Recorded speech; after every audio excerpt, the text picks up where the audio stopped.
Hello, and welcome to this week's From the Vault episode from the Magdalen House podcast. We are a 501c3 nonprofit organization based in Dallas, Texas, and affectionately known by many as Maggies. Every first and third Wednesday, we bring you a new release. In our From the Vault episodes, we share past podcast releases from our 3 different podcast series: Recover Ed, Recovered, Interviews with Alcoholics, and Hope for the Family. Our podcast aims to connect, inspire, and educate alcoholics, loved ones, and the community to the Magdalen House and the services we offer. We are glad you're here, and thank you for listening.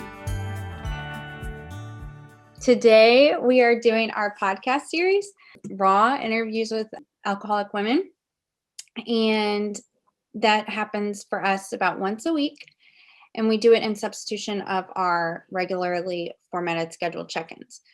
So today, I'm super excited for our guest. Her name is Kelsey. I have known Kelsey through the rooms of AA throughout our sobriety journey, and she is definitely somebody who walks the walk, lives by spiritual principles, and I know that I know when she speaks, she's going to give sound direction, and she definitely lives this life. And I think we can all learn so much from her, and I couldn't be happier about it. So I'm going to let Kelsey introduce herself and just give us a little bit of background on what led her to getting sober. And then if you all have any questions, we can open it up for questions. And if you don't, I will ask the questions. So take it away, Kelsey. Hi, good morning. My name is Kelsey and I am an alcoholic. Yeah, so my sobriety date is October 31st of 2016. And I'm really, really grateful for that. You know, I was grateful for it in early sobriety, but it seems like the longer I have, the more grateful I am for it, because it truly is a miracle. And it always, it's just so flattering what you said about me, Stephanie, because sometimes it's still like really hard to see myself that way, you know, because in my head, I'm just a crazy alcoholic.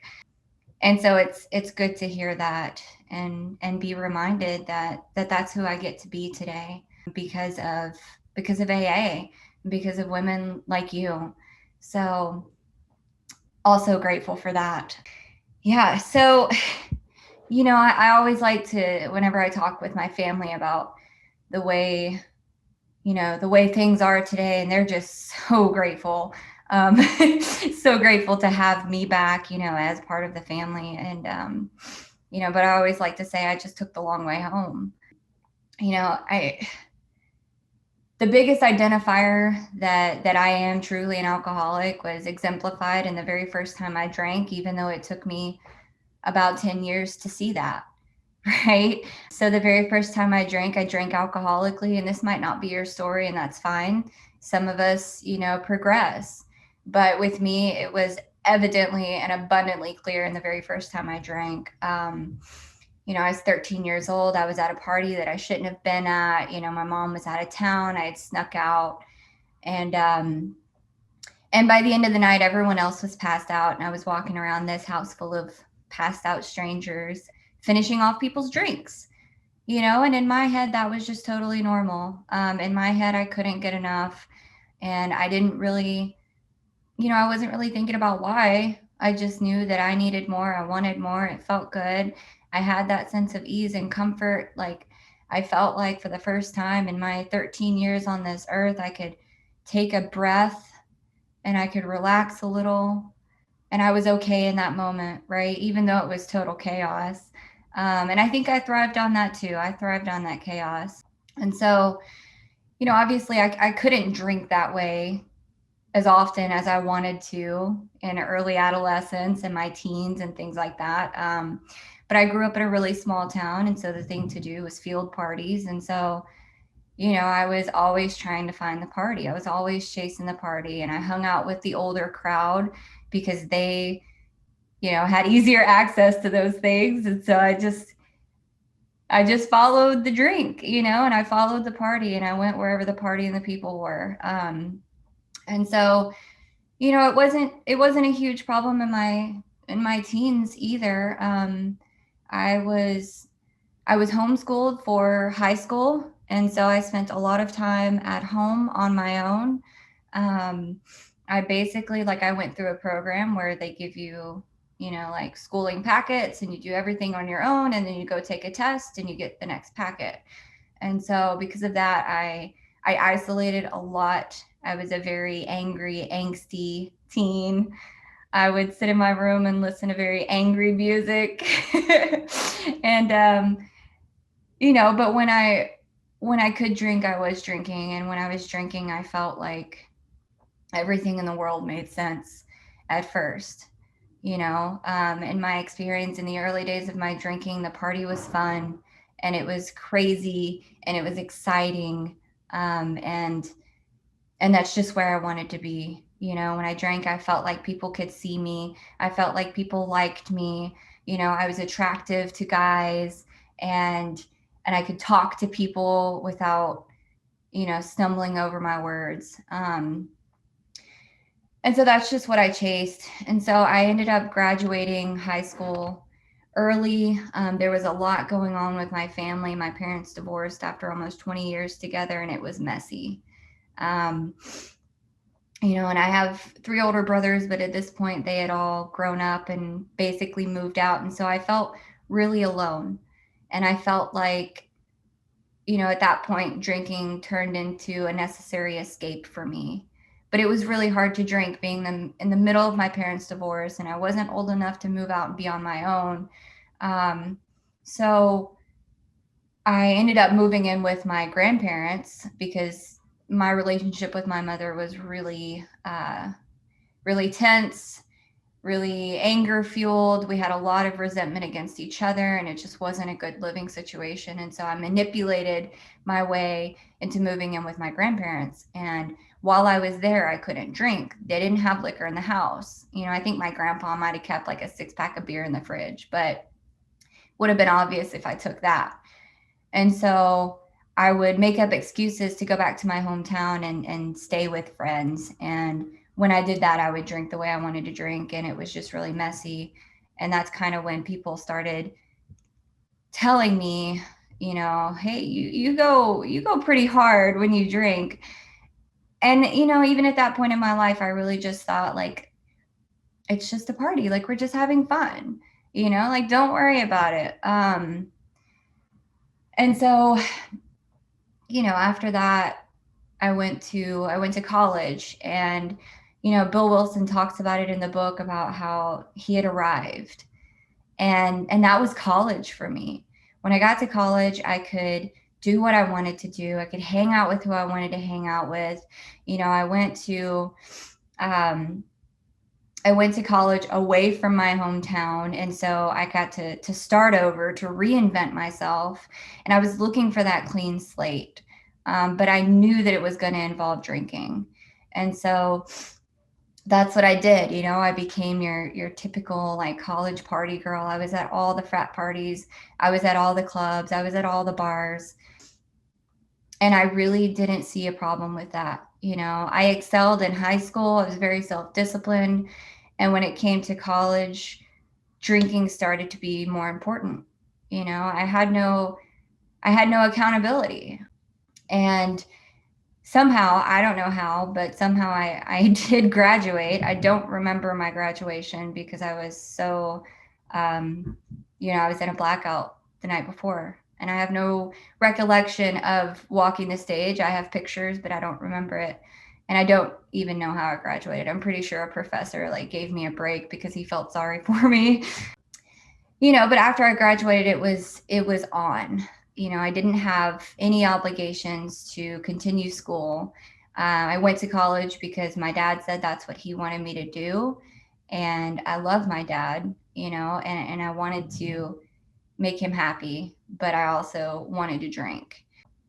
And so after I graduated college, I had met a guy that instantly became my God. And, I decided that I would follow him anywhere. He partied like I partied. He drank like I drank. He was chaotic like I was chaotic. And we were just an enmeshed mess together. And, and I glorified that.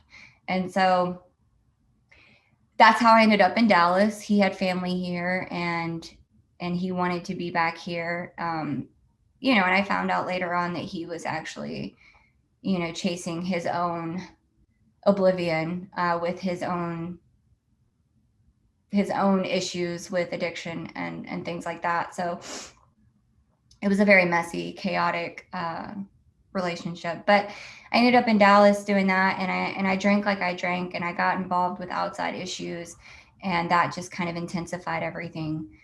So very, very quickly, within 8 months of being in Dallas, I was homeless, living out of a car for a little while until the car broke down, couldn't live in it anymore, and it got towed or something like that, and so I just was chasing, like, still that, chasing whoever had anything that could change the way I felt, right? Everything about my life, from the moment I woke up to the moment I passed out, was about changing the way I felt, because I could not sit in my own skin.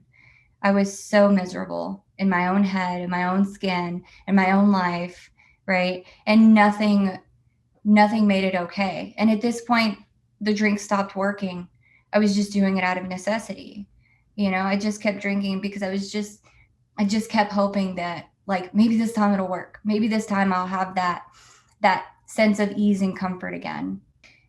But, it didn't. I was just chasing something that was so elusive, right? And the book tells us that it's a sensation that's elusive. And that's what it was for me. And so, homelessness, I was definitely not employable. I was definitely not an upstanding citizen. When I'm drinking, I like to commit crimes, and I'm not very good at it, so I get caught. And, what a blessing that is. And sometimes people think I'm a little crazy when I say that, but, the criminal justice system has absolutely saved my life. Because it created a situation where I was forcibly separated from my solution, alcohol. And, so I was kind of put in timeout, right? Like the universe put me in timeout, because, like, I needed to look at the way I was living my life, and I needed to look at where I was headed if I didn't stop, right? But I'm very hard-headed, so I had to be incarcerated a couple times, because the first time was like, yeah, whatever, this just comes with the life I'm living. But each time it got a little worse, and so,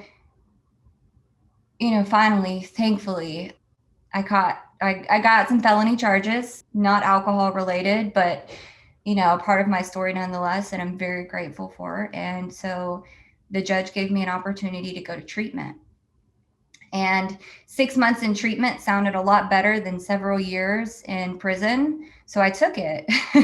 And when I was there, I learned a lot about myself. Mainly, I learned that I hated myself and I hated you. I hated everyone around me. I was so, like, I just felt so broken. And I felt like everyone in the world, got some kind of, like, guide to how to live life except for me. I felt so apart from, I felt so lonely. And I was very, very adamant about being a victim of circumstances, right? I blamed my mother for everything that was wrong with me, and at this point I'm 22, and it's like I'm still blaming my mom for everything that's wrong with me when I hadn't even lived with her since I was 16. But I blamed her. I blamed, the men that I dated. I blamed my dad for not, bailing me out, which also today is a blessing. I'm so grateful for his ability to give me that tough love, right? And to put me at arm's length for just enough time for me to get this. And I really just blamed everyone around me. Like, you're breathing wrong and it's making me mad. And so, treatment the first time was not a merry-go-round. It was annoying and frustrating. And I was definitely a dry drunk in that treatment center. And so I got out, but one thing, I had this firm resolution this firm resolution when I left that treatment center that I was not going to drink again. I was not going to commit crimes. I was not going to do anything that I was doing before. I was going to make new friends. I was going to get a job. I was going to be a productive member of society. And I believed that. I believed that wholeheartedly. And I got out and I white knuckled it. Like I said, I was dry, and I had obligations to fulfill with probation and court and things like that. And I think that's the only reason why, I got about a year and 4 months sober at that time. I was working a program of half measures. I was very dishonest with the sponsor that I had. I was going to meetings to scope out the eye candy and try to find a relationship to fix me, and it really just, there was nothing genuine in my resolution anymore. And I firmly believed that I was going to be able to do it on my own power, right? And I also wasn't absolutely convinced that I was an alcoholic. And while I was in treatment, I had a counselor, and I stormed into her office because I was reading over my probation papers, and I was like, why can I not drink? And she's like, because you signed for 5 years of probation. You're not allowed to drink alcohol while you're on probation. And I just told her, that's ridiculous. I'm not an alcoholic. They're not allowed to keep me from drinking. I'm of legal age, and just completely throwing a tantrum. And she pointed out something that stuck with me. And she said, if you're not an alcoholic, then not being able to drink wouldn't bother you like it does. And and that just made me even more mad, but that stuck with me even to this day. But after I got out of that treatment, I wasn't doing anything that was suggested of me.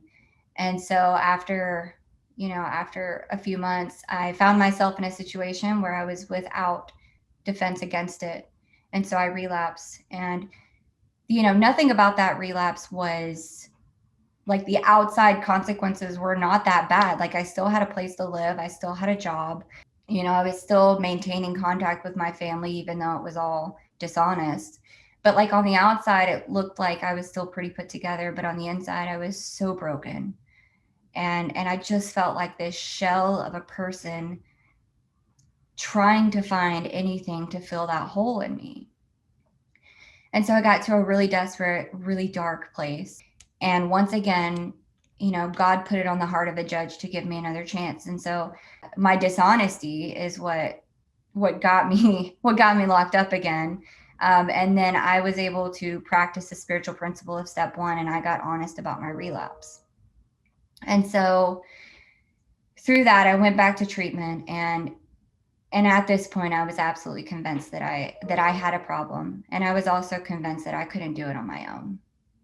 And I remembered all the suggestions of the good members of AA that would come carry the message to my first treatment center. And they would say, as soon as you get out, make a meeting your very first day out, and get a sponsor and work these steps like your life depends on it, and be honest no matter what. And I remembered all that. So as soon as I got out of that treatment center, I went to the only meeting that I knew of on a Friday night. And I didn't know anybody in this room. And I raised my hand and I just said, my name is Kelsey. I'm an alcoholic. I just got out of treatment and I don't want to die. And so after the meeting, several women came up to me and they did what we do. They came up to me and they offered me love and support and phone numbers. And, they said, do you need a sponsor? And so my probation requirements were to have a sponsor with 5 years sober. And there was one woman in the room that was about a month away from getting 5 years. And today she is still my sponsor, 4 years later. and I started working the steps like my life depended on it. And everything changed. Slowly over time, I built this relationship with my higher power, and I built meaningful relationships with the people around me. And I got to show up for life, and I got to not be a victim anymore. And I get to be a productive member of society, and I get to help other people. So, but I also get to struggle, and I get to fall, and I get to mess up, and I get to clean up those messes. and it's just been awesome. I wouldn't change any part of my story for anything, because I wouldn't be the woman I am today without it. So. Awesome, Kelsey. Thank you. I'm going to open it up to see if anyone has any questions first. Okay. Well, you mentioned your sponsor, and I have the pleasure of getting to watch you and your sponsor and your sponsees, and just the connection that you all have, and the love that is there. And it's really a beautiful thing to see. And I was just wondering if you could please touch on the subject of sponsorship, both being a sponsor and a sponsee. Yeah, absolutely. So surprisingly, I mean, I sponsorship is just one of my absolute favorite things today. But it was not so originally. So like I worked the steps, and I was on fire, and I had this really, I had a really powerful experience with 4, 5, 6, and 7. I had some powerful amends, and I was just absolutely on fire. And then I get to this point where my sponsor's like, okay, you're ready to sponsor. And I froze because I was in so much fear. Like the book tells us that oftentimes the people around us see the transformation before we do. And so I think I was stuck in that, right? Because there was this version of me in my head, and then there's this version of me that God is allowing me to be to the world. And so I was in a lot of fear about sponsoring. I just felt like I didn't have anything to offer. Like, look at me, I'm on probation. I don't have a car. Like, I'm in sober living. I literally have nothing to offer you. I can't pick you up and take you to meetings. Like, I can't pay for your dinner because I'm on food stamps. Like, and so, but what I was doing was I was comparing what I had to offer to kind of like the outside things, the extras that my sponsor gave me. And so there was things that she did out of love that I felt like I couldn't give.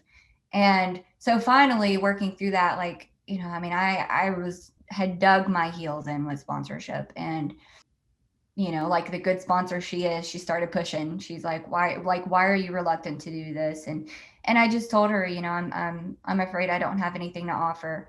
And she got to remind me of the transformation in my life.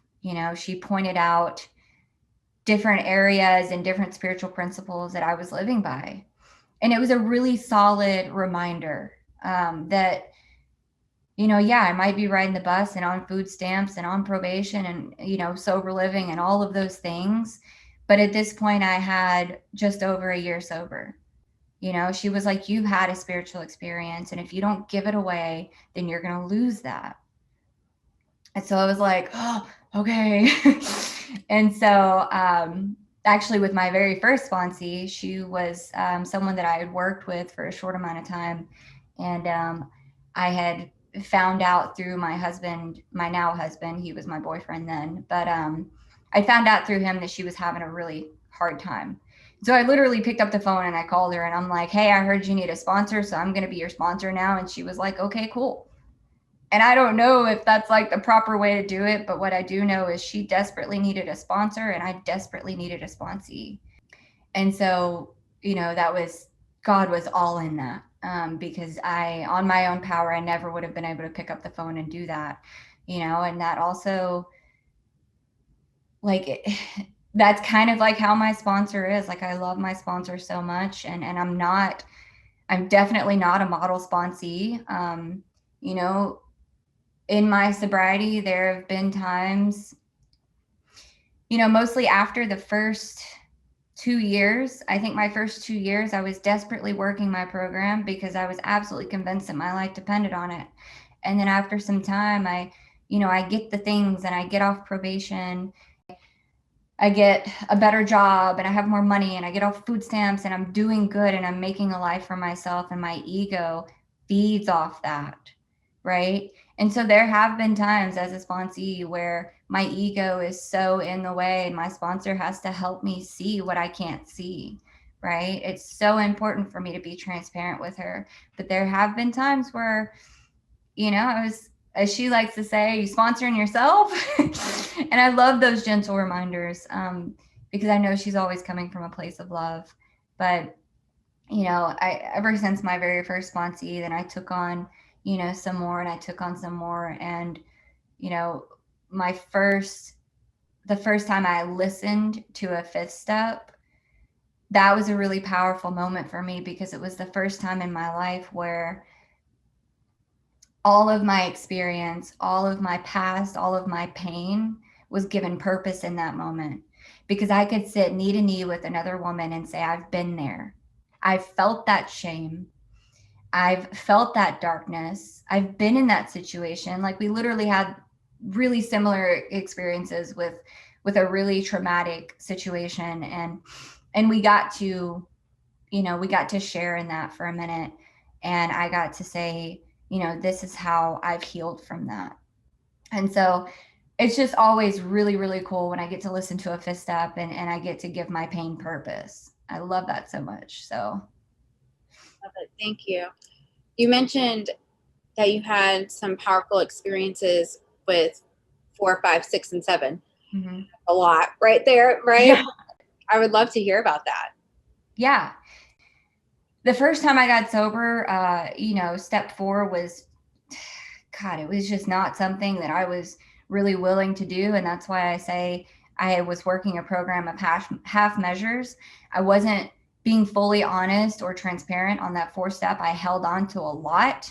And so, you know, I really wasn't in a position I wasn't ready to face the facts about myself. And I carried that experience into my first 4th step with my current sponsor. You know, I was absolutely convinced that if I held on to anything, that, you know, that I wasn't going to make it.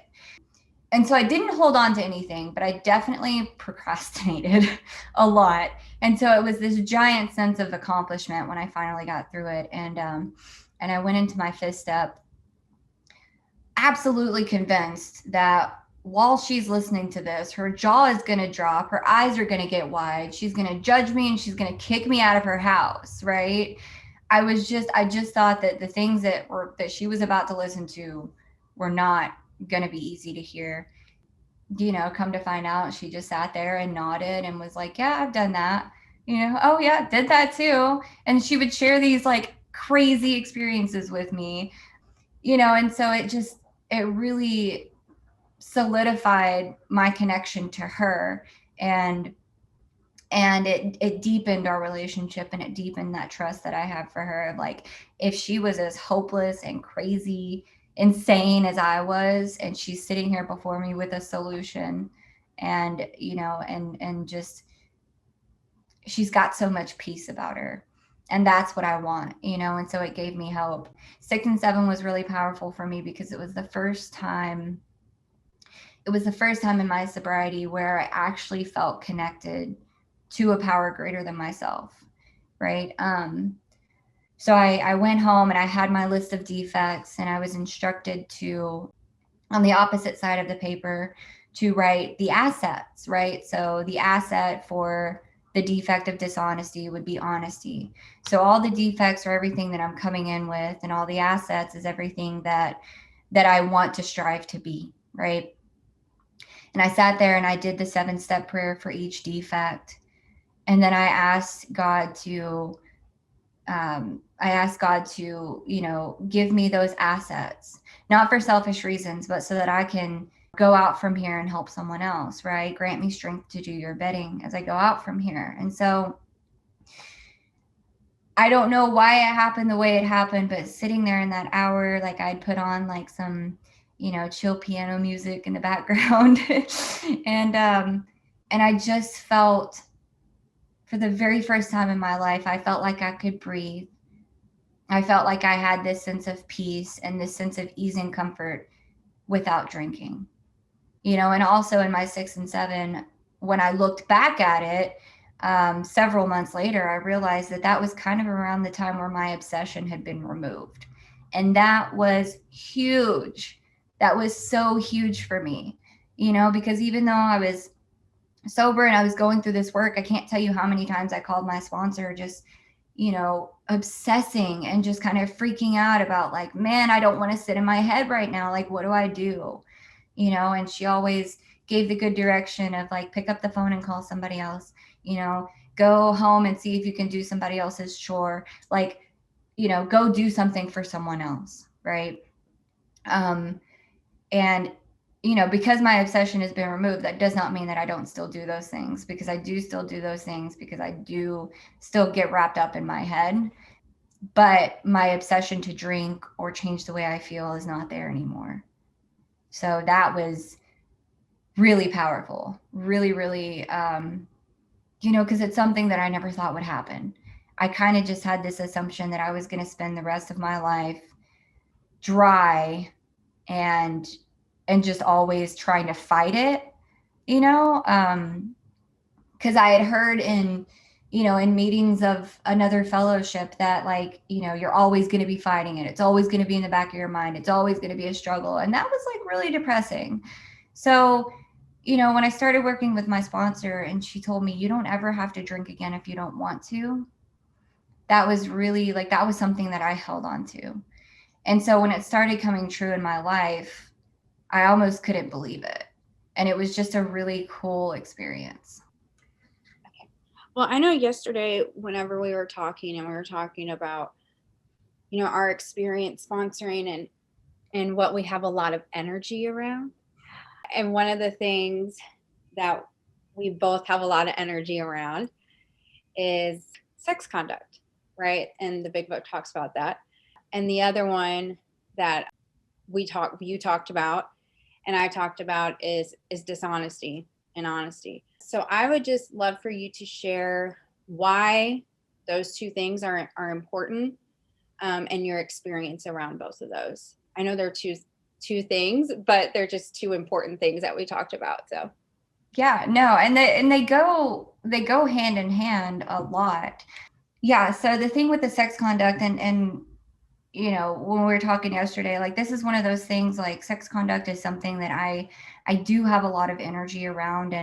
And I've learned in the last like 6 months or so, through being human and making mistakes, that I should probably clarify with my sponsees and women around me that might come to me seeking advice around sex conduct, relationships, whatever.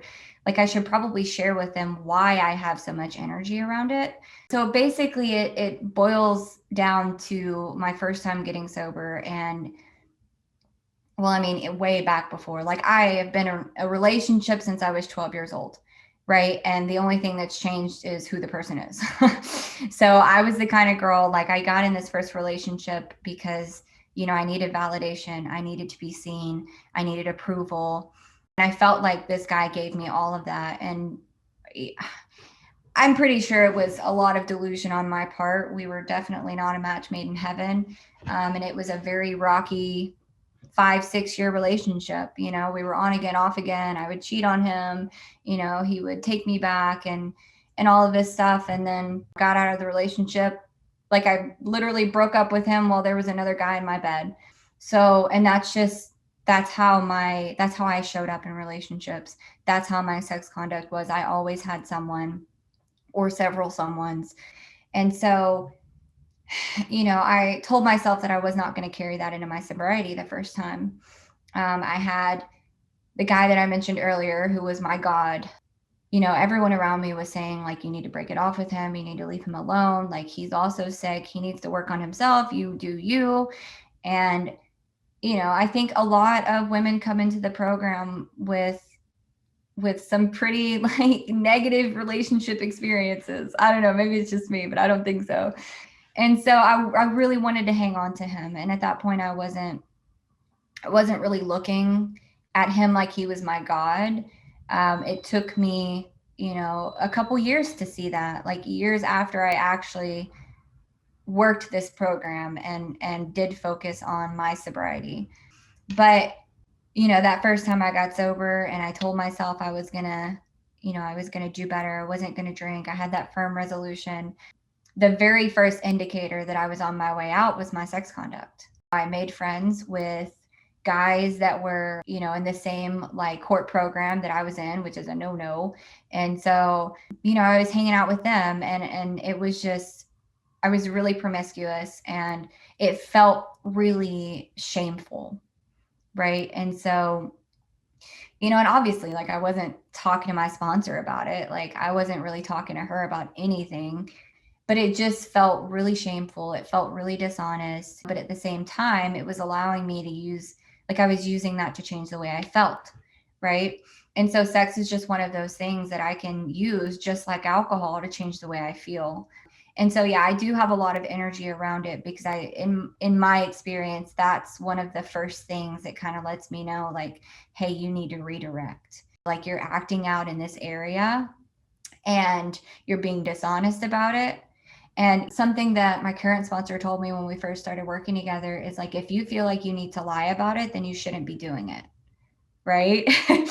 And so I do have a lot of energy around that. And as far as the dishonesty goes, like, I am absolutely convinced that dishonesty will take me back out really quickly, and that also tied in with, my first attempt at getting sober, the dishonesty around the sex conduct, the dishonesty around just who I was and whether or not I was doing step work and all of that. And so, this time I got honest about my relapse, and that was the very first step for me. Looking back, like, it was hard, but it was also easy compared to the longer I'm sober, the better and more cunning my ego gets at rebuilding itself. And so I start to see my character defects show up in more insidious ways, right? So, like, I'm not blatantly dishonest anymore. Like, I typically, for the most part, don't outright lie to someone, because I know that's wrong and I know that's gonna be bad for me and for the people around me. But I get delusional, right? And that's why it's so important for me to tell my sponsor literally everything, even if it seems small or unimportant, because a lot of times there's some delusion in there that I'm not able to see, right? And so, yeah, dishonesty doesn't look the way it used to, but it's definitely still there. And it's definitely still something that I have to be mindful of, because I can get pretty delusional and I can get pretty sick because of it. Can you share on the delusion aspect? Yeah. Gosh, where do I start? So as far as the delusion goes, like I said, like, I don't outright lie to people today because I know that's wrong. But there have been situations in sobriety where I will convince myself that something is real or something is true or something needs to look a certain way. And I don't, if I don't invite my sponsor in, if I don't invite God in, then I'm literally blocking my ability to see the truth, right? And so I get delusional in my expectations of others. I get delusional in, in the way that others see me. Like, I'm definitely a self-centered and self-absorbed alcoholic, because one of my biggest things coming up for me this past year is, just really caring about what other people think. And my grand sponsor, she doesn't call it people pleasing. She calls it manipulating the way people see me. And I really like that, because I get delusional that I need to do that, right? And I also get delusional about the fact that, like, hey, I've been sober for 4 years and my life needs to look a certain way. But at the end of the day, I'm just a recovered drunk, and that's only a day by day thing. If I don't keep these things in check, like the book tells us, we have a daily reprieve contingent on the maintenance of our spiritual condition. So if I wake up one day and I let myself slide because I'm in some delusion that I don't need to do a nightly, that I don't need to get with God, that I don't need to call my sponsor, that I don't need to answer the phone when my girls call me, then that one day might turn into 2 days. And then the 2 days might turn into 3 days. And then before you know it, at the end of the week, I'm ready to drink. Or maybe I'm ready to do something else to act out. Maybe I'm ready to go seek some attention and validation from someone, right? And so I can get delusional really quick in what I need to do and what I don't need to do. But what I always find a lot of comfort in is the definition of insanity is doing the same thing over and over again and expecting different results. But it's also not doing what's been working for you and expecting to keep those results, right? And so I have to remind myself, because I've gotten, especially earlier this year, I got in a really dark place because I thought it was a good idea to not do my nightlies anymore. And I had been warned. I had been warned by friends in the program of don't do it. It's a trap. Your mind is lying to you. And, but it was quarantine. I wasn't working. I had the only person I really had contact with daily was like my sponsor and my husband. And I was just like, I don't need to do this. Like, I don't have anything to report. And, after about a month, I was really miserable. And there was also some other stuff that I was being dishonest about. I had some health issues that were going on that I didn't want to talk about because I didn't want people to think any differently of me, right? I didn't want you to judge me. I didn't want you to think that I was trying to get pity. And so there was just some stuff that I wasn't talking about. And, and I got to this place where I was really craving something to change the way I felt. And thankfully, I got this brief moment of clarity of like, you need to call your sponsor and tell her everything that's in your head right now. And I got some tough love direction, and I was able to come back from that without relapsing, which was a total miracle. But it was also a really humbling experience of growth in my sobriety, and it just kind of reiterated that I have to do these things daily. I have to, because like I said, one day turns into 2 and it turns into 3. And then a month later I'm miserable and like ready to just jump off the deep end. So. Thank you so much. Well, I know you talked about your history with toxic relationships, and today you're married, and from what I can see is a healthy relationship. So do you mind sharing your experience of being on the other side of that? Yeah, absolutely. So, it's funny. I was just talking about this with someone a couple weeks ago at a meeting. I was always in a relationship. It was just one of those things that I was doing to try to fill that God-shaped hole in me. And like I said, like my sex conduct, even, so I got in a relationship when I was 12. And so I think that was my alcoholism manifesting before I even took that first drink. I've always been an attention seeker. I've always sought validation, especially from men.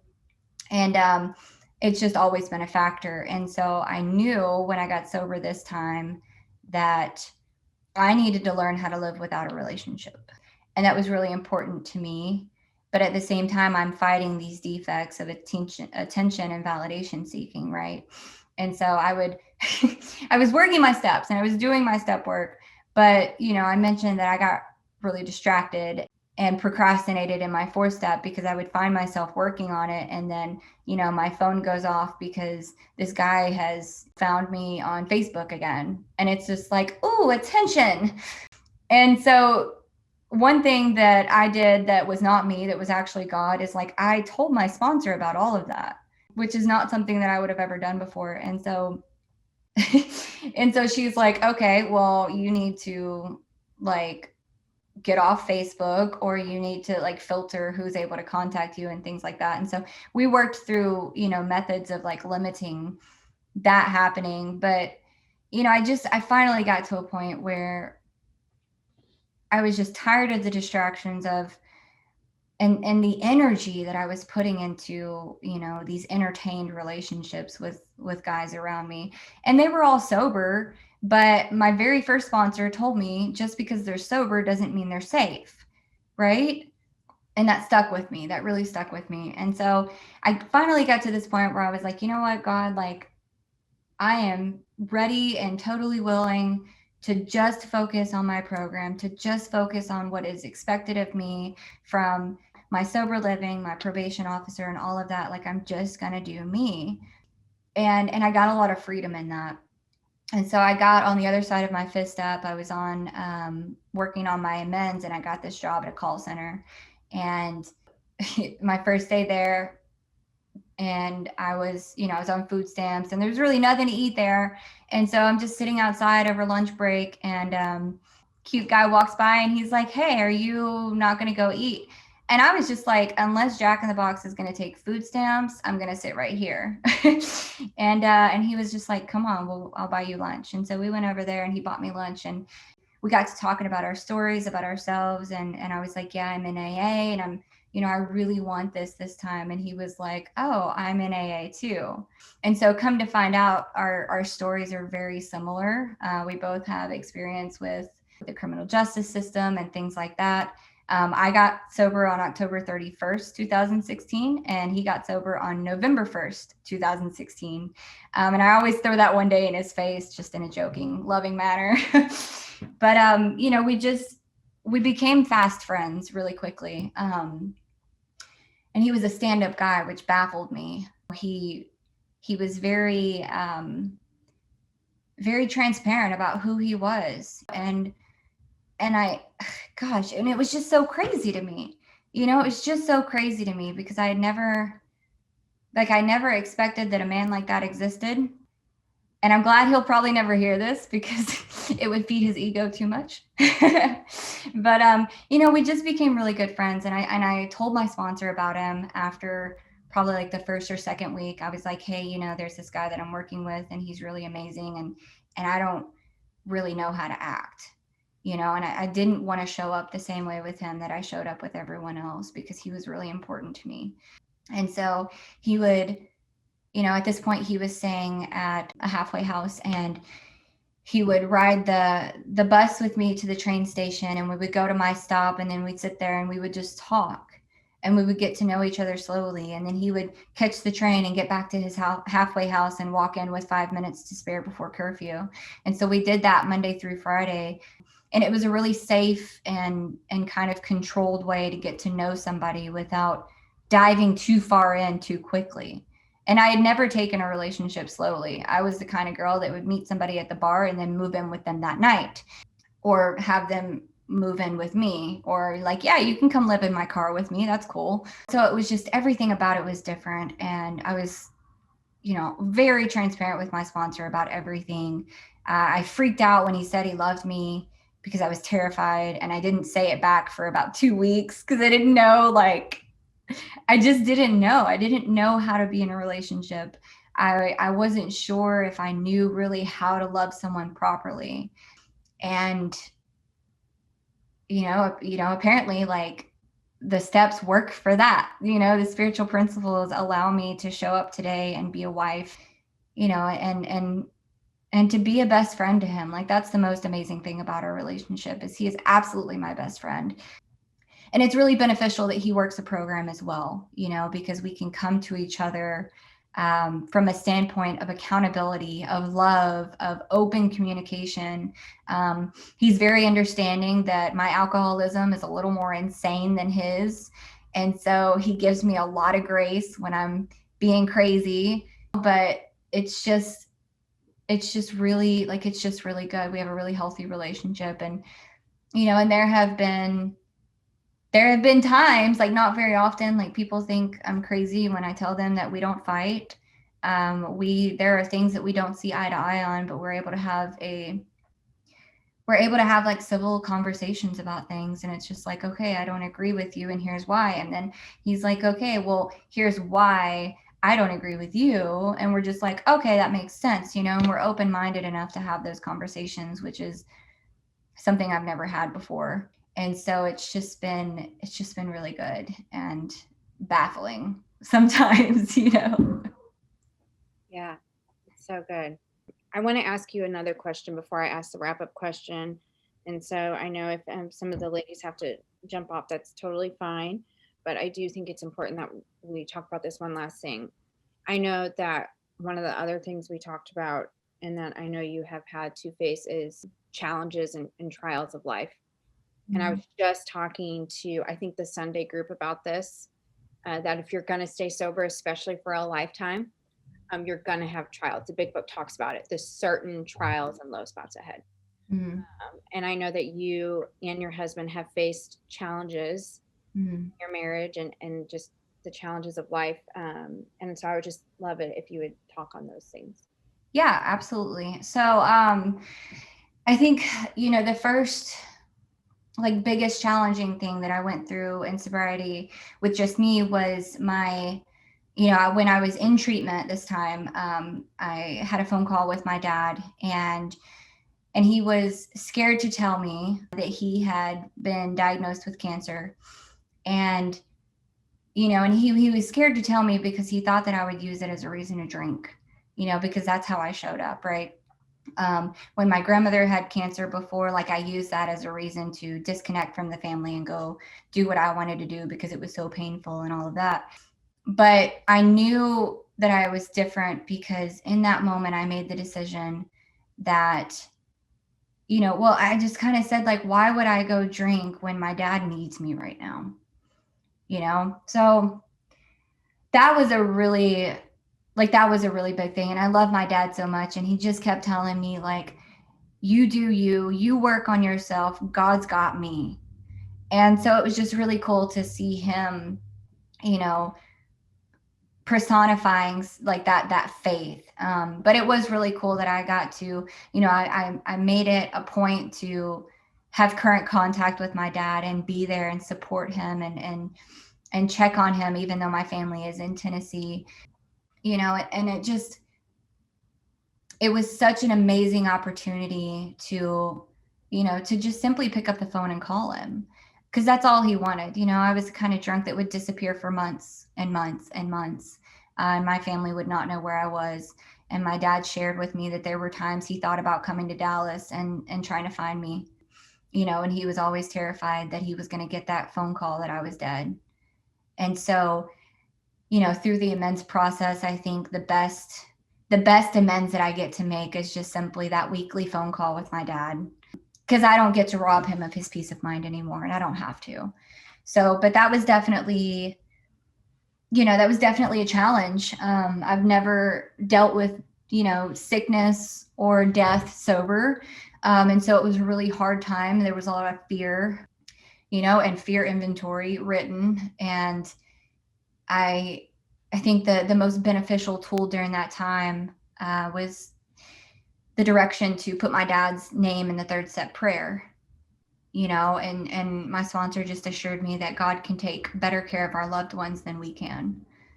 Because part of the reason I had all that fear was because I felt like I had some kind of power in this situation, and I really didn't. And I still don't. And I'm grateful that my dad has since then, he's still here, and he's, had a stem cell transplant and made it to the 2-year mark. He just had an outpatient hip replacement, which is not a thing, but now it is. And he's just so faithful and so positive. And so that's been really cool. Like I said, I hadn't ever dealt with death sober. And so I think I was about a year and a half sober. And I planned my first trip back home to see my family in person. It was going to be the first time they would see me sober, and had everything planned out. They were going to meet my husband or boyfriend at that time, but they were going to meet him for the first time. So it was going to be like this big thing, and got the phone call 3 days before that my grandpa had passed away. So instead of going for this, like happy trip, it turned into going for the funeral. But the program absolutely showed up in my life. And I definitely, like, I know it was a God thing, because instead of going and just visiting and just kind of hanging out, I got to go and be an example to my family of what this program has done for me. My grandma pulled me aside at one point, and she was just like, Kelsey, you're totally different. And so that was just such an amazing experience to get to show up and say, what do you need? What can I get for you? What needs to be done right now? Instead of sitting in self-pity and trying to sneak off and go drink and all of that, right? The other challenging thing that's worth noting is when my husband and I had been married for about 6 months, and he texted me one day, and he was like, I'm on my way to the hospital. And so I got off work and went up there and met him, and they got him in and they admitted him, and they had to do emergency surgery. And so after emergency surgery, they were like, yeah, it was cancer. So I was just absolutely baffled. Like, it came out of nowhere, and it just, like, there was no rhyme or reason. And I kind of defaulted back to that victim mindset of like, God, why are you doing this to us? But what I will say is that AA and my home group showed up for us. We weren't sure exactly what was going to happen. We weren't sure if it had spread. The doctors were completely convinced that he was going to have chemo, radiation, and everything, and that this is going to be like a few years battle. And so after the surgery, we had to wait a month, and then he went back for blood work. But that whole time, like even while he was in the hospital before the surgery, like members of Alcoholics Anonymous were coming to visit, and my sponsor was there, and people were offering to bring us food. And I just felt completely surrounded by AA. So another total, God thing. And I learned a lot in that experience. I learned that when someone close to me is hurting or in pain, I tend to get overbearing and protective. So it was also a really good learning experience of how I show up when I feel powerless. And I showed up a little controlling and overbearing. And I was asking him, like, when's your doctor's appointment? So I can ask off work, so I can go with you, so we can ask the right questions, so we can get all the information. And he's just like, babe, stop. And so it got to a point where I got to ask him, what do you need from me right now? Instead of giving him what I thought he needed. So, and it all worked out. The blood work came back, and they said that there was no sign of cancer in his system. And so it was over as fast as it started, but it was definitely a huge experience for us. And I think it really strengthened our marriage. So good. Thank you. And I too also have experience with the love of AA. And that's one of the reasons why I tell you women to get a home group, right? Like this is like something that you don't want to miss, is like the love of AA. And so it's been such a beautiful thing to be a part of. So my wrap-up question for you is, if you could leave us, either, the next step participants or the listeners, so your husband actually might hear this, with one takeaway, if you don't hear anything I say, hear this, what would that one takeaway you'd want to leave us with? Oh, there's so much. There's so much. Gosh, I would just say that, like, if someone like me, absolutely hopeless, completely broken, just this whole of a person, like if someone like me can get this and can get better, then so can you. It was just such a powerful thing when my sponsor told me that I never had to drink again if I didn't want to, because I wasn't really convinced of that. And so, and I also wasn't convinced that I was worthy of a life that was happy, joyous, and free. And I had to smash that delusion, right? So even if you don't feel it right now, you are totally worthy of happiness and joy and freedom. And, I just hope that you find it through this program. Amazing. Thank you so much for spending your morning with us. And I hope you have a wonderful day, and I will see you tomorrow. Thank you. And the rest of you ladies have a wonderful day as well. Bye. Thank you so much, Kelsey. That was wonderful. Thank you.